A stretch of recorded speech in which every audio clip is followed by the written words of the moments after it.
the first service that we're going to be covering today are websites.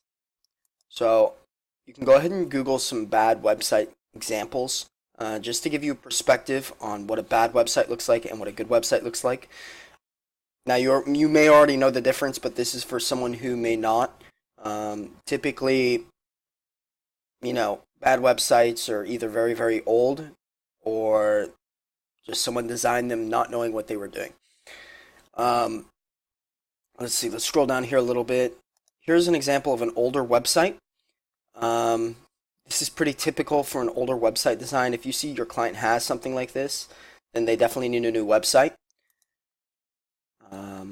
Let's scroll down, let's take a look at some more. Here's a great example. I run across this a lot where people will have websites like this and they don't know that it's bad or they think it's okay, but there's just a number of things wrong with this. The design is significantly older.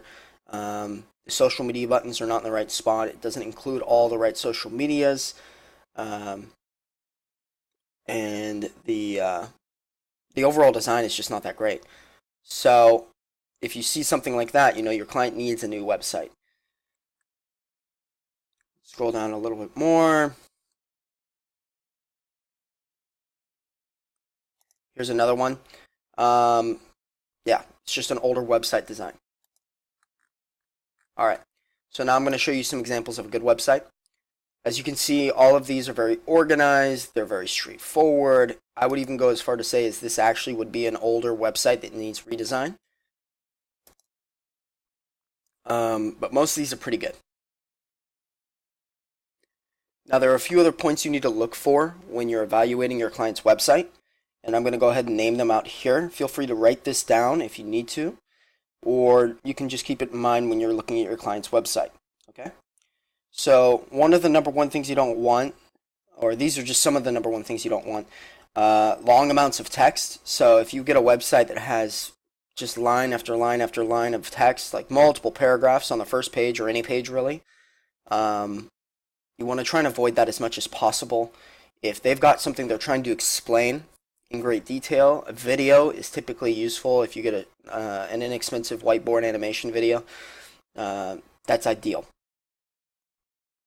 No pictures. So if a client doesn't have any pictures on their site, people really respond well to pictures on websites.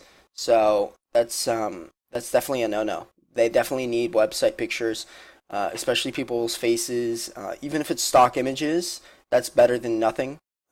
So if you see your client doesn't have some of those, then they definitely need some work done on their website.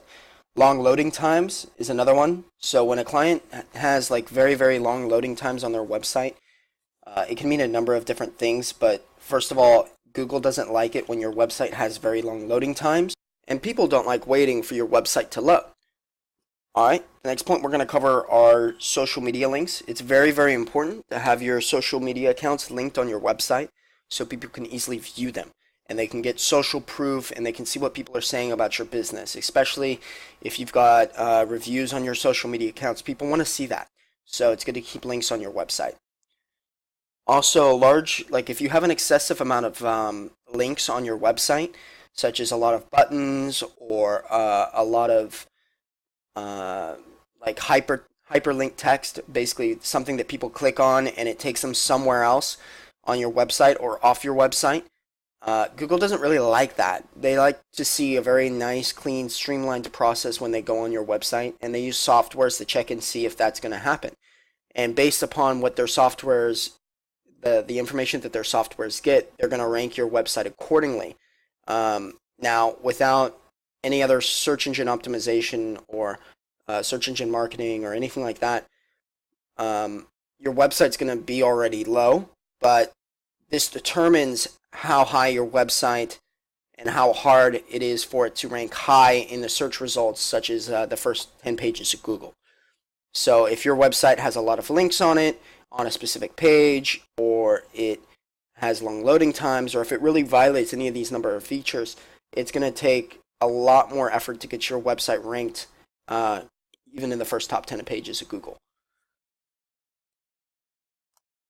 Alright, so that covers all the basics of websites. Please feel free to ask me any questions that you may have in regards to websites. Thanks.